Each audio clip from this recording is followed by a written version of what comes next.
welcome to the very first video edition of the Brew Bloods. This is technically take two. Technically take two because I failed to record the first one. Hitting the record button really helps. Yeah. Today we're talking about the Kiuchi Commemorative Ale. It is a brewery out of Japan that was founded in the late 1800s by a headman of a village in Japan. And the way the brewery got started was he used to collect rice as taxes for the emperor. And he had a whole bunch of excess rice, and so rather than just let it go to waste in a warehouse, he decided to start a sake brewery.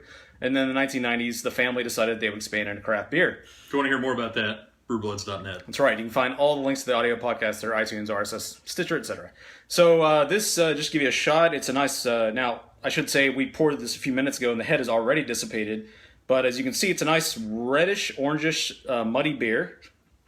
Can you smell that? It is a nice, really close. They can smell it. Yeah, it's really get it. Yeah. Someday we're gonna hit the 40 technology with those YouTube smells. Absolutely. Very fruity nose to it. Almost like a lambic. The spicy reminds me of like a spice cake almost. You might get at Christmas time. Yeah. Which makes sense. Very much like fall. Yes, which makes sense considering it is a winter ale. But here in Texas, we don't.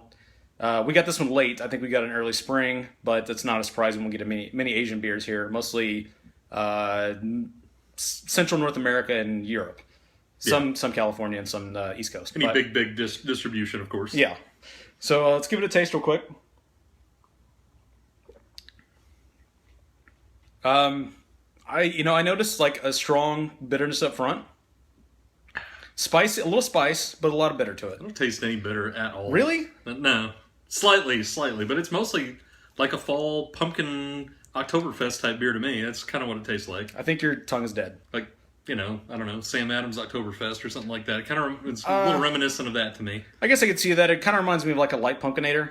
But more hoppy. I definitely taste That's the hops. That's why I say Sam Adams, it's kind of like a light Pumpkinator.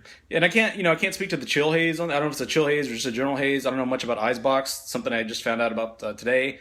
It's a beer Future education segment. Eisbock. Yeah, it's where when they take the beer they brew, they freeze the water portion, and then they remove that later, and it concentrates the beer down to give it a more boozy flavor to the beer. So it is not as strong as some other beers I've had when it comes to booze, but it is a stronger alcohol flavor for sure. So again, for me, I notice a lot of bitterness. Dustin doesn't. Yeah. So I guess see what your tongue says if you drink it. I guess let's just get to ratings. Yeah, you can let us know if you can find this beer. Yeah. I'm going to give this one, based on the fact that I was expecting more sweet up fronts, 1 thumb up and 1 thumb sideways. I'll give it 2 thumbs up because I did experience the sweet up front. Well, look at you. Sweet Georgia Brown over here. Exactly. All right. Well, you can find the entire audio podcast of this show at brewbloods.net. Links to iTunes, RSS, Stitcher, TuneIn, every other thing I can find that we can put us on. / the mark on Twitter. And hopefully you can find us on Untapped. I haven't signed up for it yet, but Untapped. We are on Rate Beer out on Beer Advocate. Yes, we are on there as well. Brewbloods Show. And you can find us on Twitter, twitter.com/brewbloods as well. So come listen to the show. Listen to all other 6 episodes. So yes, please. Cheers.